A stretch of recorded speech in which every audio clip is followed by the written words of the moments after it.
Hello students, welcome to easy learning classes with Jatin sir. आज हम करने वाले हैं क्लास 12th का chapter number 2 final accounts, partnership final account exercise में से क्वेश्चन नंबर 9 वो है पार्थिव एंड प्रिया। ठीक है, so let's start. First of all हम काम करेंगे एडजस्टमेंट्स को टिक करना कि जो भी एडजस्टमेंट ट्रायल बैलेंस में कहां अफेक्ट कर रहे हैं उसको टिक कर लेते हैं। First of all first adjustment है हमारा provide 8% interest on capital and 12% on drawings. तो ड्राइंग्स पे जाके एक नंबर टिक करेंगे एंड कैपिटल पर जाकर एक नंबर टिक करेंगे। Apart from this second adjustment credit sales हुआ है 10,000 rupees which is not recorded. Okay, credit sale not recorded, तो सेल्स पर जाकर हम टिक करेंगे 2 नंबर एंड साथ ही साथ हम टिक करेंगे डेटर्स पर, यानी कि रिसीवेबल्स के ऊपर 2 नंबर टिक करेंगे क्योंकि सेल्स का रिलेशन डेटर्स के साथ होता है और परचेज का होता है क्रेडिटर के साथ। बिकॉज ये अज्यूम किया जाता है कि जो भी सेल्स हुआ वो क्रेडिट सेल्स हुआ है और जो भी परचेज था वो क्रेडिट परचेज था, इसलिए तो 2 इफेक्ट वहां पर हो गई। थर्ड एडजस्टमेंट है right of additional bad debt 2,000 rupees and 5% का बैड डेट रिजर्व डेटर्स पर, यानी कि रिसीवेबल्स पर एडजस्टमेंट नंबर 3। 2 और 3 दोनों उधर हुए। फिर आता है फोर्थ नंबर का एडजस्टमेंट, 4,000 रुपए का जो अपना फर्नीचर है वो ऑब्सोलेट हो गया है विच is not recorded in the books. Furniture पर जाकर 4 नंबर टिक कीजिए। ठीक है, फिर आता है a court has finalised claim of ₹4,000 which for not meeting the agreement to provide goods to a customer. हालांकि ये इंफॉर्मेशन अपने ट्रायल बैलेंस में नहीं है, इसलिए एडजस्टमेंट नंबर 5 को ही हम टिक करेंगे। एंड सिक्स्थ एडजस्टमेंट है कि आउटस्टैंडिंग वेजेस 2,000 रुपए is recorded to the wages account but outstanding wage account is not recorded in the balance sheet. ये इंफॉर्मेशन भी ऊपर अवेलेबल नहीं है, सो एडजस्टमेंट नंबर 6 में हम टिक करेंगे। वेजेस, आप बोलोगे सर वेजेस तो है बट क्या लिखा है, देखो outstanding wages of 2,000 is recorded to wages account, यानी कि ये जो ट्रायल बैलेंस वाला है वहां पर तो इफेक्ट आ चुकी है। कौन सी वाली बाकी है? सेकंड इफेक्ट बाकी है, यानी कि लायबिलिटी साइड पर इफेक्ट बाकी है। ठीक है, चलो स्टार्ट करते हैं वन बाय वन। पहली जो चीज है वो है ड्राइंग्स। ठीक है, पार्टनर है पार्थिव एंड प्रिया, उन दोनों का जो रेशो है वो क्या है? पार्थिव प्रिया पार्टनर्स ऑफ द फर्म। ठीक है, रेशियो नहीं दिया है, इक्वल रेशियो में हम डिस्ट्रीब्यूट करेंगे। चलिए ड्राइंग से स्टार्ट करते हैं। पार्टनर्स कैपिटल अकाउंट पर डेबिट साइड पर जाकर हम लिखेंगे ड्राइंग्स। ड्राइंग्स है 4,800 पार्थिव का एंड प्रिया का 3,200, 4,800 एंड 3,200 जो है वो प्रिया का ड्राइंग्स है। अब देखिए उसके ऊपर एडजस्टमेंट नंबर 1 हमने टिक किया है। एडजस्टमेंट नंबर 1 में है प्रोवाइड इंटरेस्ट 8% कैपिटल पे और 12% ड्राइंग्स पे। ठीक है, आगे इंफॉर्मेशन में बता रहे हैं कि पार्थिव ने विड्रॉ किया है 400 rupees at the end of each month. Partner Parthiv ने हर महीने के अंत में 400 रुपए का ड्राइंग्स किया है कंसिस्टेंटली। ठीक है, तो उसका इंटरेस्ट का कैलकुलेशन देखते हैं। एंड प्रिया ने जो है 1, 10, 16 को ड्राइंग्स किया था। ठीक है, तो इस हिसाब से दोनों का ड्राइंग्स है। वर्किंग में आपको इधर बता देता हूं कैसे करना रहेगा। ठीक है, वर्किंग बता रहा हूं मैं इधर, और जगह नहीं है तो I is equal to PRN upon 100। ठीक है, पहले बात करेंगे किसके बारे में? पार्थिव के बारे में। ये पार्थिव है। ठीक है, तो पार्थिव का ड्राइंग है 4,000, ठीक बोले 400 रुपए पर मंथ। पर मंथ कितने? 400 रुपीज। रेट ऑफ इंटरेस्ट है 12% का।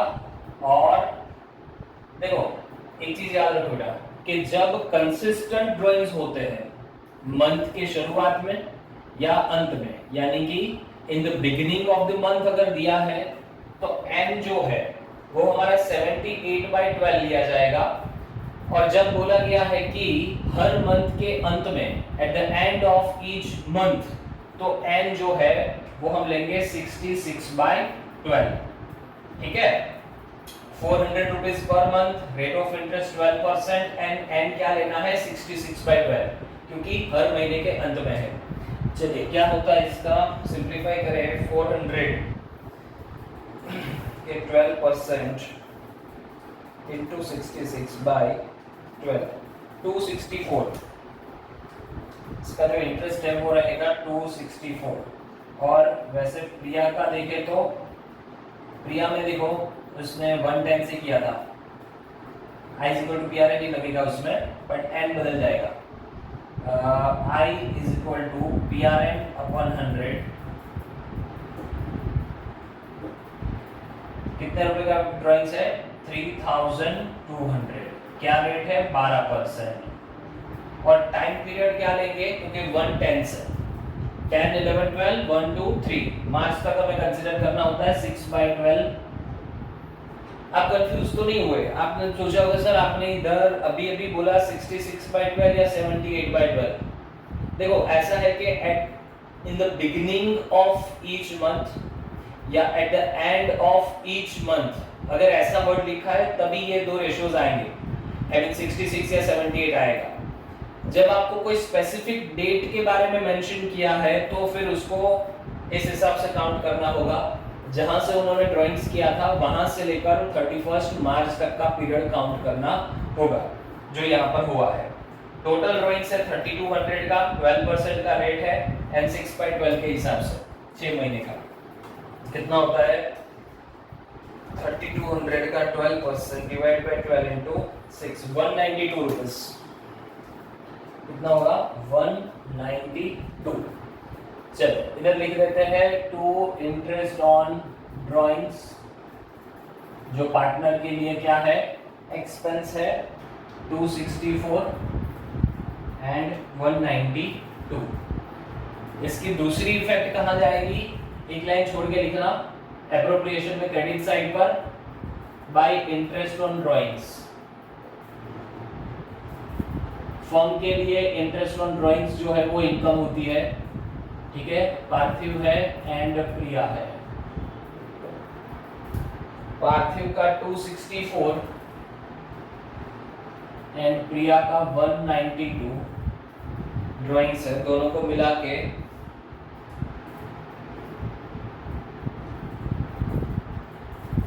456 आफ्टर कॉलम में 456, राइट। चलो आगे बढ़ते हैं, ये वर्किंग हटा देता हूं मैं।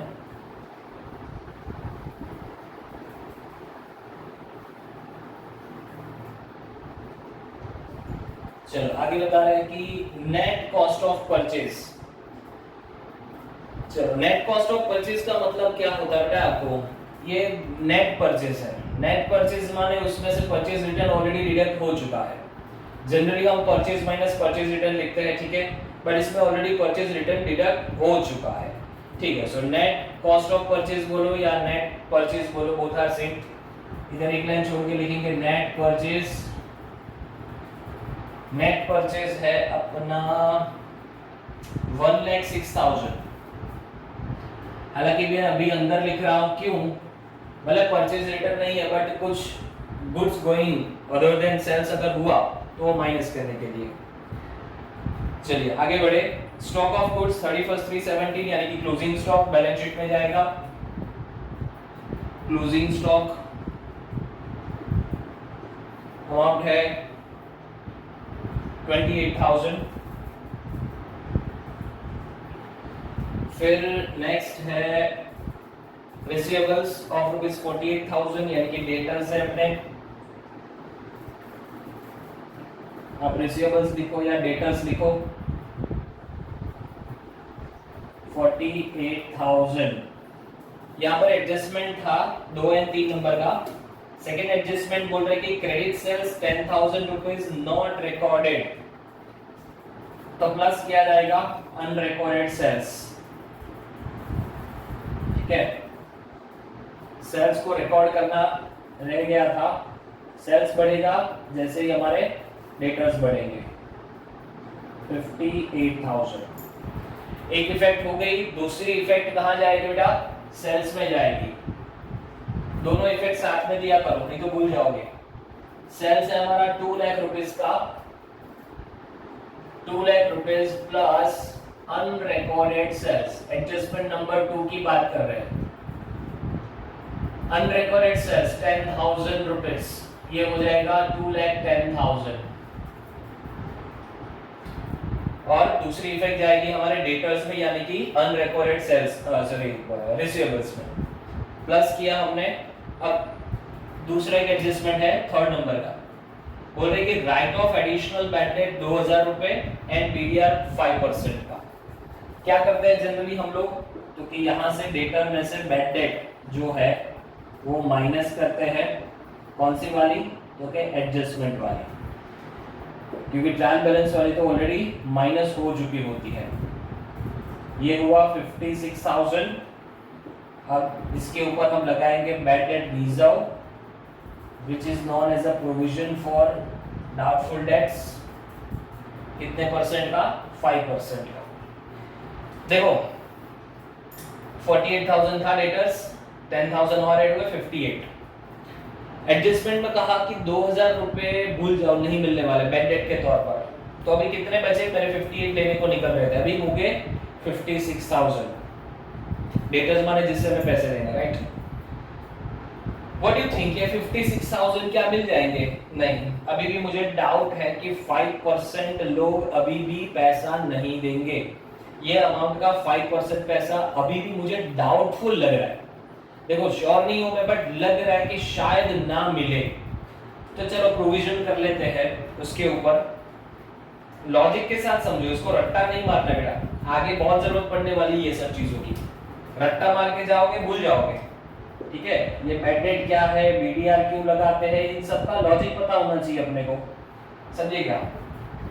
तो 56,000 में से अभी भी मेरे को लग रहा है कि 2,800 समथिंग की अमाउंट शायद ना मिले, ठीक है? माइनस करो कितना बचता है 56,000 में से 53,200, ठीक है? मैं मान के चलता हूं कि इतने पैसे हमें डेटर्स में से मिलेंगे।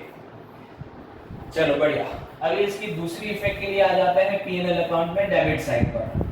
वो एक छोटा सा फॉर्मेट है, आपको पता होना चाहिए। बैड डेट ट्रायल बैलेंस, ठीक है? बैड डेट ट्रायल बैलेंस का प्लस बैड डेट एडजस्टमेंट का plus bad debt reserve adjustment का, तीनों को प्लस एक लाइन छोड़ के बैड डेट रिजर्व जो है ट्रायल बैलेंस का माइनस किया जाएगा। अब देखो बैड डेट ट्रायल बैलेंस देखो जरा, दिया गया आपको? नहीं दिया गया है। डैश करके आगे बढ़ो। बैड डेट एडजस्टमेंट का कितना है? एडजस्टमेंट में बोला है बैड डेट 2,000 रुपए। फिर बैड डेट रिजर्व एडजस्टमेंट का हमने जो कैलकुलेट किया 2,800। देखो ये पीएनएल में देने से पहले आपको उधर जाना पड़ेगा कंपल्सरी डेटर्स पर पीडीआर के लिए। तो ये हो जाएगा 4,800, राइट? माइनस करेंगे bad debt reserve trial balance का, हालांकि ये सब में बैड डेट रिजर्व है नहीं। डैश करके आगे बढ़ो 4,800 आउटर कॉलम में। चलिए इससे आगे बढ़े तो क्या चीज है?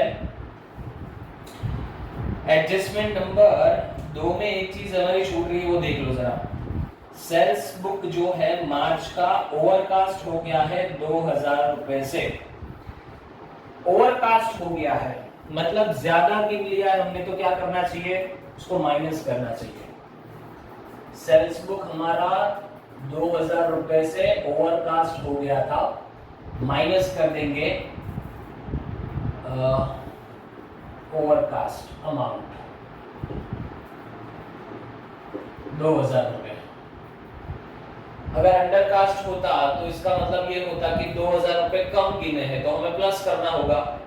अंडरकास्ट हो गया दैट मींस के 2,000 रुपए हमने ज्यादा, सॉरी ओवरकास्ट हो गया है, 2,000 रुपए ज्यादा गिन लिए, तो उसको माइनस कर देंगे 2,08,000, ठीक है? फाइन। आगे बढ़ते हैं। क्या चीज है अभी? Wages and salary. ठीक है, वेजेस दिया गया है हमें 10,000 रुपीज। ट्रेडिंग में जाएंगे, थोड़ा नीचे लिखेंगे वेजेस सैलरी 10,000 रुपीज। अगर सैलरी वर्ड पहले लिखा होता तो पीएनएल में जाते, ठीक है। वेजेस वर्ड है, वेजेस को इंपॉर्टेंस ज्यादा दिया गया है इसलिए ट्रेडिंग में जाना है। अगर सैलरीज एंड वेजेस लिखा होता तो हम पीएनएल अकाउंट पे जाते हैं। चलिए, फिर आता है trading expenses 16,000 rupees. PNL account में जाएंगे, डेबिट साइड पर trading account expenses. Trading expenses है हमारे 16,000 रुपीज के। फिर बिल्डिंग 50,000 रुपीज का असेट बन जाती है हमारी। जनरली बिल्डिंग पे एडजस्टमेंट होता है बट इसमें नहीं है डेप्रिसिएशन का। फर्नीचर फिटिंग्स 10,000 रुपीज का विद एडजस्टमेंट। फर्नीचर 10,000 का माइनस एडजस्टमेंट नंबर 4 में क्या बताया है, furniture of 4,000 become obsolete. Obsolete मतलब आउटडेटेड हो गया है, पुराना हो गया है, काम का नहीं रहा है। ऑब्सोलेट हो गया तो हमें बेचना पड़ा। 10,000 का था फर्नीचर, अब 4,000 माइनस करने के बाद 6,000 बच गया है। ये नुकसान हुआ, उसको हम लिखेंगे पीएनएल डेबिट साइड पर। Furniture become obsolete. Every adjustment has a two effect. फिर उससे थोड़ा और आगे बढ़े तो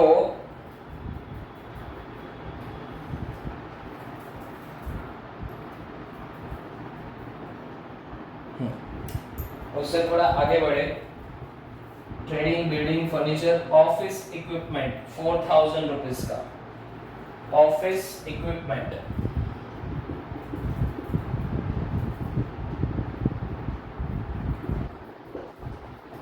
अगेन डेप्रिसिएशन का कोई एडजस्टमेंट नहीं है, असेट में लिख देंगे। Packing material stock, packing material stock है 4,000 रुपए का, ये भी हमारी असेट बन जाएगी। पैकिंग मटेरियल स्टॉक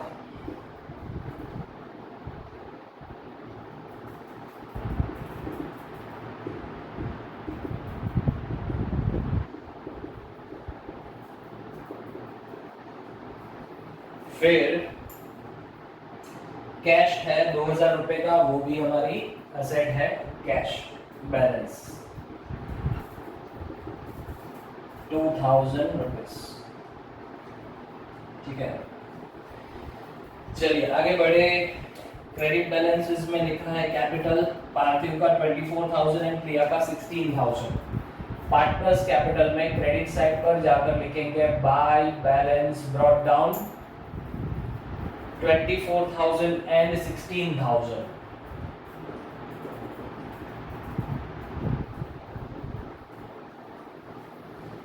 इसके ऊपर एडजस्टमेंट नंबर 1 है। क्या था एडजस्टमेंट? एडजस्टमेंट नंबर 1 देखे, लिखा था कि प्रोवाइड 8% इंटरेस्ट ऑन कैपिटल। चलो वर्किंग दिखा देता हूं मैं आपको। Interest on capital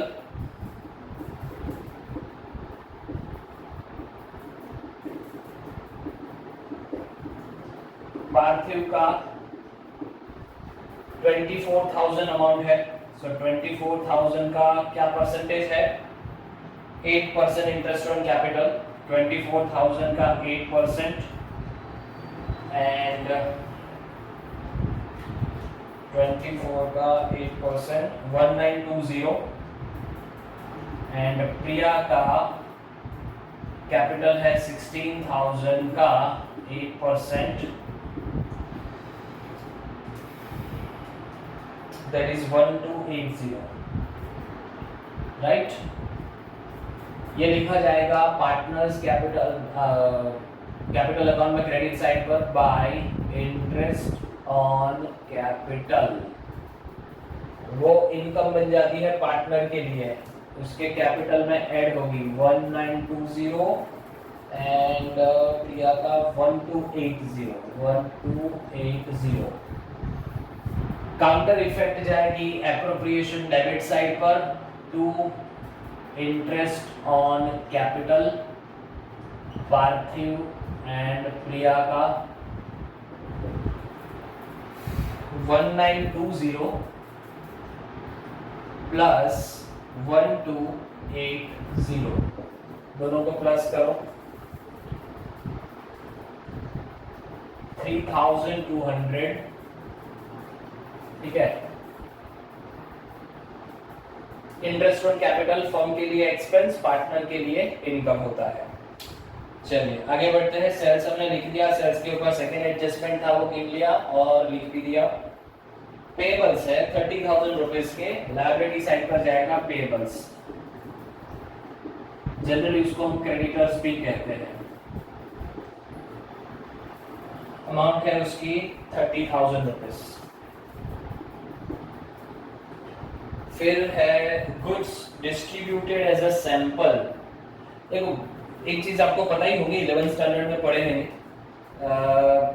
goods going out of business, जैसे कि मतलब ड्राइंग्स में गुड्स जा रहा है, चोरी हो गया, आग में जल गया, भीग गया पानी में, चैरिटी में दिया, ऐसे कोई भी परिस्थिति में गुड्स जब हमारे बिजनेस में से जा रहा है बट वो सेल्स नहीं है, ड्राइंग्स हो गया, चोरी हो गया, जल गया, ये सेल्स नहीं है, बट मेरा स्टॉक कम हो रहा है, मेरा स्टॉक कम हो रहा है चोरी होने से, ड्राइंग्स होने से, चैरिटी में देने से, एडवर्टीजमेंट में देने से।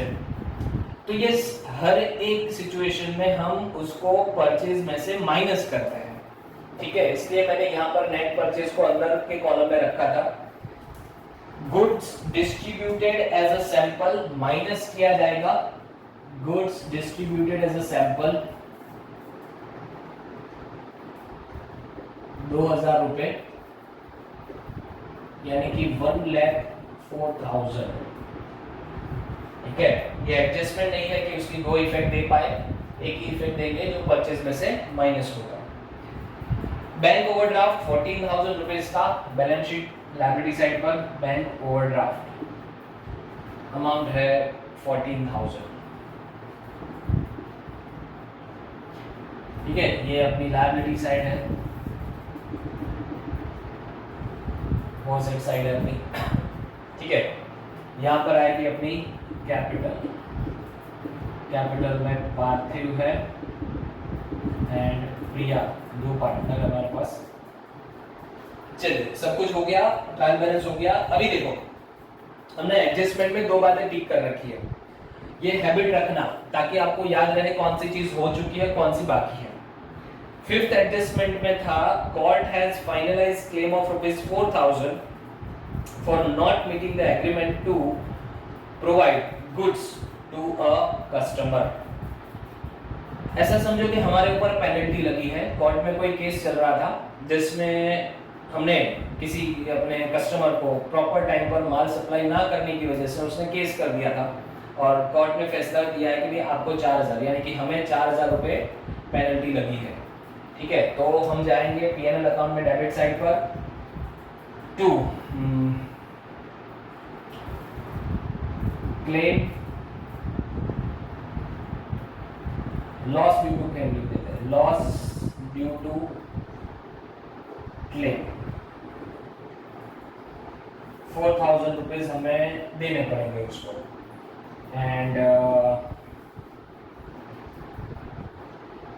इधर लिख देंगे क्लेम टू पे 4,000 रुपीज हमें उसको देने पड़ेंगे। टू इफेक्ट होती है, एक लॉस के तौर पर हम पीएनएल डेबिट साइड पर गए और दूसरा बैलेंस शीट में गए लायबिलिटी के तौर पर हमें पे करना बाकी है। अगर कर देते तो कैश में से माइनस हो जाता, ठीक है। सिक्स्थ वन, आउटस्टैंडिंग वेजेस 2,000 रुपए recorded to wages account but outstanding wages account is not recorded in trial balance, ठीक है भाई। यानी कि वेजेस में तो उन्होंने रिकॉर्ड कर लिया है, यहाँ पे रिकॉर्ड करना बाकी है। आउटस्टैंडिंग वेजेस कितने है भाई? 2,000, ठीक है। चलिए, so finally we have completed our trial balance as well as adjustments. Now total कर लेते हैं भाई फटाफट से। देखते हैं कौन सा टोटल, कुछ भी बाहर निकालना तो बाकी नहीं है ना। ये सेल्स अपना हो गया, परचेज भी हो गया, सर्विस वेजेस, चलो ठीक है। मेरे को दिख रहा है सेल्स क्रेडिट साइड ज्यादा है 2,08,000, इसमें क्लोजिंग स्टॉक है नहीं, आई मीन है बट सीधा बैलेंस शीट में चला गया, ट्रायल बैलेंस में दिया था इसलिए। 2,08,000 माइनस 1,04,000 माइनस 10,000 94,000। हमारा जो ग्रॉस प्रॉफिट है वो है 94,000। अब टोटल 2,08,000 इधर, और ये जाएगा भाई सीधा पीएनएल क्रेडिट पर। क्या लिखेंगे इधर? Gross profit 94,000।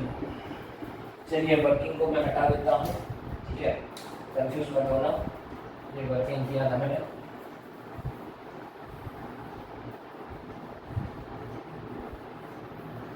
ठीक है,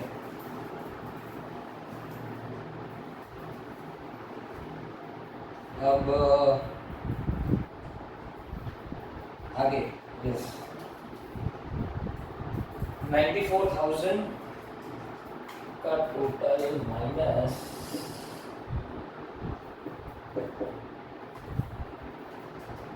एक्सपेंसेस में 4,800 है, माइनस 16,000 माइनस 4,000 माइनस 4,000, सो 65,200 का नेट प्रॉफिट हुआ है। नेट प्रॉफिट 65,200, टोटल है 94,000। ये नेट प्रॉफिट हम लेकर जाएंगे एप्रोप्रिएशन में क्रेडिट साइड पर। 65,200 प्लस करेंगे 456, तो 65,656 माइनस करेंगे इंटरेस्ट ऑन ड्रॉइंग्स 3,200 रुपए, तो 62,456 ये क्या होगा? क्योंकि ये होगा डिविजिबल प्रॉफिट। बेटा समझो, डिविजिबल प्रॉफिट पार्थिव और प्रिया के बीच में डिस्ट्रीब्यूट किया जाएगा। उसका रेशियो दिया है अपने को, देखिए जरा,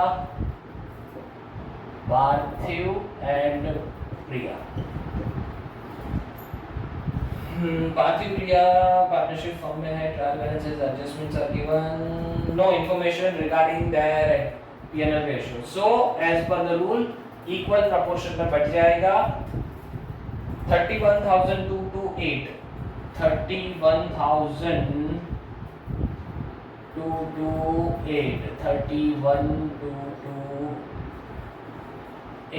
टोटल हो जाएगा 65,656। ये जो डिविजिबल प्रॉफिट है वो जाएगा पार्टनर्स कैपिटल में बाय डिविजिबल प्रॉफिट 31,228 टोटल करते हैं भाई 24,1920 and 31,228 57,148 पार्थिव का माइनस डेबिट साइड पे ड्राइंग्स है 4,800 का और इंटरेस्ट है 264 का 52,084 रुपीस का क्लोजिंग बैलेंस बना है। इसको हम लिखेंगे टू बैलेंस कैरी फॉरवर्ड 57,148। ये ओपनिंग बैलेंस था, इंटरेस्ट ऑन कैपिटल प्लस किया, डिविजिबल प्रॉफिट प्लस किया, उसमें से ड्राइंग्स को माइनस किया एंड इंटरेस्ट ऑन ड्राइंग्स को माइनस किया, सो फाइनली क्लोजिंग कैपिटल बनी है 52,084 की। वैसे प्रिया के लिए 16,000 उसका ओपनिंग कैपिटल था, 1,280 रुपए मिले इंटरेस्ट के और 31,228 उसको प्रॉफिट का मिला। 508 minus 3200 drawings और 192 interest, 45,116 ये उसका क्लोजिंग कैपिटल है, 48,508। ये कैपिटल को हम लेकर आएंगे लायबिलिटी साइड पर। पार्थिव का 52,084 और प्रिया का 45,116, 52,084, 97,200 रुपीज दोनों का टोटल हुआ। टोटल करते हैं सबका 30,000 plus 14,000 plus 4,000 plus 2,000, 1,47,200।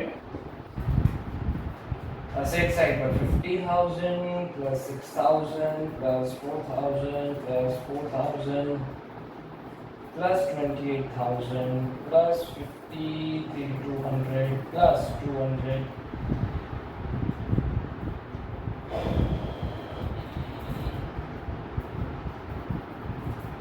stock, receivable, debtors, the cash, 145, 147.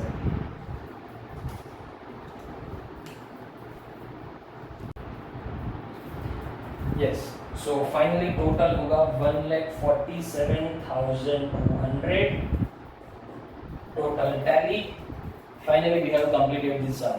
If you have any doubt, any question, query, आप मुझे DM कर सकते हो, ठीक है, या मैसेज में क्वेरी पूछ सकते हो, ठीक है। मिलते हैं अगले सब के लिए अनसॉल्व क्वेश्चन के लिए। Yes, apart from this standard 11th के भी वीडियोस प्रिपेयर हो रहे हैं एंड वो भी अपलोड किए जाएंगे। सब्जेक्ट हमारे इको है, अकाउंट्स है एंड OCM, तीनों सब्जेक्ट के लिए 11th 12th के वीडियोस जो है वो अपलोड किए जाएंगे इसी चैनल पर बाय जतिन सर, ठीक है। मिलते हैं नेक्स्ट लेक्चर में। Till then take care, bye bye.